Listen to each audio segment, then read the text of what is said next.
नमस्ते। आज हम एक ऐसी दुनिया में झांकने वाले हैं जो ऊपर से तो दौलत और चकाचौंध से भरी थी, लेकिन उस चमक के पीछे एक ऐसा घना अंधेरा था जिसके बारे में सोचना भी मुश्किल है। जी हाँ, हम बात कर रहे हैं जेफरी एप्स्टीन की। और ये जो भी हम जानेंगे ये सब सार्वजनिक रूप से उपलब्ध जानकारी पर ही आधारित है। तो हमारी कहानी की शुरुआत होती है उस जगह से जो इस पूरे मामले के एकदम सेंटर में थी, एप्स्टीन का अपना प्राइवेट द्वीप लिटिल सेंट जेम्स। तस्वीरों में देखेंगे तो ये किसी कैरिबियन जन्नत जैसा लगता था, पर असल में ये एक ऐसा जाल था जहां सबसे भयानक अपराधों को अंजाम दिया गया। तो ये जो 72 एकड़ का द्वीप था ना, ये सिर्फ खूबसूरत विला और स्विमिंग पूल से ही नहीं भरा था। नहीं, यहाँ एक बहुत ही अजीब मंदिर जैसी इमारत थी। अफवाहें तो ये भी थीं कि यहाँ खुफिया सुरंगें हैं और हर कोने में कैमरे लगे हुए थे। अब सवाल ये उठता है कि ये कैमरे सुरक्षा के लिए थे या फिर वहां आने वाले मेहमानों को ब्लैकमेल करने के लिए। ये एक ऐसा सवाल है जो आज भी सबको परेशान करता है। तो आखिर कौन था वो आदमी जिसने ये सब कुछ बनाया? चलिए जरा जेफरी एप्स्टीन के उदय की कहानी को समझते हैं। ये कहानी ना किसी फिल्म के स्क्रिप्ट जैसी लगती है। एक मामूली सा मैथ्स टीचर देखते ही देखते वॉल स्ट्रीट का बड़ा खिलाड़ी बन गया। उसने बड़े बड़े अरबपतियों का भरोसा जीता, उनके अरबों डॉलर को मैनेज किया और कुछ ही सालों में न्यूयॉर्क, पेरिस और एक प्राइवेट द्वीप तक एक बहुत बड़ा साम्राज्य खड़ा कर लिया। लेकिन देखिए, एप्स्टीन की असली ताकत सिर्फ उसका पैसा नहीं था। नहीं, उसकी असली ताकत थी उसके दोस्तों का नेटवर्क, जिसमें दुनिया के सबसे पावरफुल लोग शामिल थे, और यही नेटवर्क उसकी ढाल था। इस पूरे नेटवर्क का सेंटर पॉइंट था उसका प्राइवेट जेट, जिसे मीडिया ने बाद में एक बहुत ही बदनाम नाम दिया, लोलिता एक्सप्रेस। ये सिर्फ एक हवाई जहाज नहीं था, बल्कि एक ऐसी जगह थी जहां बड़ी बड़ी डील्स होती थीं और गहरे राज दफन किए जाते थे। जो दस्तावेज सामने आए हैं वो बताते हैं कि अमेरिका के पूर्व राष्ट्रपति बिल क्लिंटन ने इस जेट पर करीब 26 बार सफर किया था। सोचिए जरा, ये नंबर एप्स्टीन की राजनीतिक गलियारों में पहुंच का एक चौंकाने वाला सबूत है। डोनाल्ड ट्रंप भी एक जमाने में एप्स्टीन के दोस्त और पड़ोसी हुआ करते थे, लेकिन बाद में दोनों के रास्ते अलग हो गए। ट्रंप ने हमेशा इस बात से इनकार किया है कि वो कभी एप्स्टीन के द्वीप पर गए थे, और उनका दावा है कि उन्होंने एप्स्टीन से दोस्ती तोड़ दी थी। लेकिन शायद सबसे बड़ा झटका ब्रिटिश शाही परिवार को लगा। जब वर्जीनिया गिफ्रे ने प्रिंस एंड्रयू पर यौन शोषण का आरोप लगाया तो इसका असर बहुत भयानक था।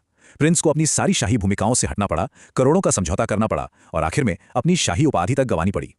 इतने सालों तक एप्स्टीन अपने हर गुनाह से बचता रहा, लेकिन फिर उसके साम्राज्य में पहली दरार पड़ी, और जब मामला अदालत तक पहुंचा तो न्याय का जो तमाशा हुआ उसने सच में सबको हैरान कर दिया। ये सब शुरू हुआ साल 2005 में, जब कोर्टनी वाइल्ड नाम की एक बहुत ही हिम्मती लड़की ने आगे आकर फ्लोरिडा पुलिस में जेफरी एप्स्टीन के खिलाफ पहली ऑफिशियल शिकायत दर्ज कराई।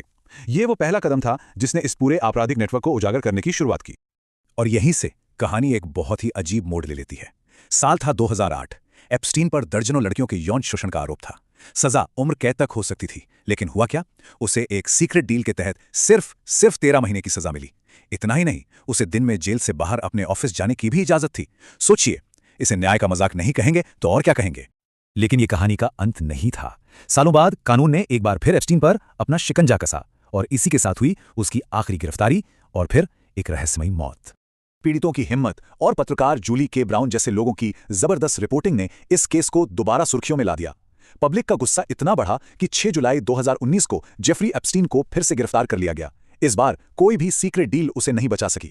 लेकिन इससे पहले कि वो अदालत में अपने राज खोल पाता, 10 अगस्त 2019 की सुबह एक बहुत ही चौंकाने वाली खबर आई। जेफरी एप्स्टीन न्यूयॉर्क की सबसे सुरक्षित जेलों में से एक में अपनी कोठरी में मरा हुआ पाया गया। आधिकारिक वजह बताई गई आत्महत्या, लेकिन जो तथ्य सामने आए वो किसी और ही कहानी की तरफ इशारा कर रहे थे। पता चला कि उस रात उसकी सेल के ठीक बाहर लगे दोनों सीसीटीवी कैमरे रहस्यमयी ढंग से खराब हो गए थे। क्या ये सिर्फ एक इत्तेफाक था? और अगर ये काफी नहीं था तो जो 2 गार्ड ड्यूटी पर थे वो भी कथित तौर पर सो गए थे। मतलब उस रात कोई निगरानी ही नहीं हुई। और इन सब के ऊपर उसे कुछ ही वक्त पहले सुसाइड वॉच से हटाया गया था। तो ये सारी घटनाएं एक साथ मिलकर एक बहुत ही गंभीर सवाल खड़ा करती हैं। या जेफरी एप्स्टीन ने वाकई में आत्महत्या की थी, या फिर उसे हमेशा के लिए चुप करा दिया गया था? एप्स्टीन की मौत के साथ बहुत सारे सवाल बिना जवाब के रह गए, लेकिन इंसाफ की लड़ाई अभी भी जारी है, और अब सारा ध्यान उसके साथियों और उन छिपे हुए राजों पर है। तो एप्स्टीन की मौत के बाद आखिर हुआ क्या? उसकी सबसे करीबी साथी घिस्लन मैक्सवेल को 20 साल की जेल हुई। 150 से ज्यादा पीड़ितों को उसकी जायदाद से मुआवजा मिला।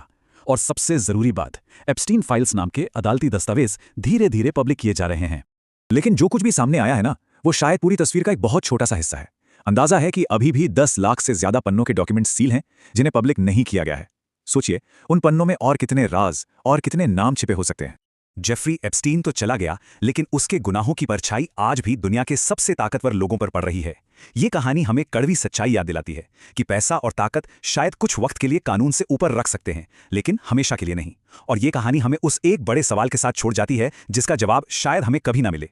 क्या पूरी सच्चाई कभी सामने आ पाएगी?